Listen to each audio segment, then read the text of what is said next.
Dans les années 60-70, c'était 2000 cheminots qui étaient uniquement, sans parler de la gare du Mans et ailleurs. La cité, dans son ensemble, elle est rattachée aux ateliers justement au travers de toutes ces activités de loisirs. Il y avait quand même beaucoup de sports où les cheminots ou les ouvriers des ateliers du Mans se retrouvaient.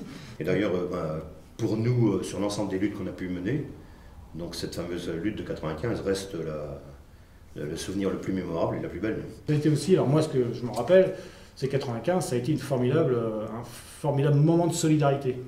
Donc même s'il n'y a plus grand-chose, il est vidé de son contenu, il y a encore un peu d'activité.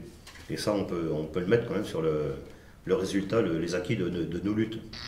À l'atelier du Mans, on avait des professionnels. Ça, je peux vous assurer. Des professionnels à bloc, c'est-à-dire que des gens qui connaissaient bien leur boulot. On nous avait dit, on vous demande pas un travail, un bon travail, on vous demande un travail rentable. On le faisait vivre 40 ans. Aujourd'hui, un moteur, non, c'est plus du tout ça. Le moteur, il est déposé, on le change et puis voilà quoi.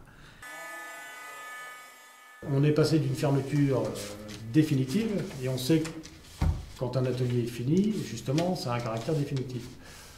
Au maintien d'une activité après 2013.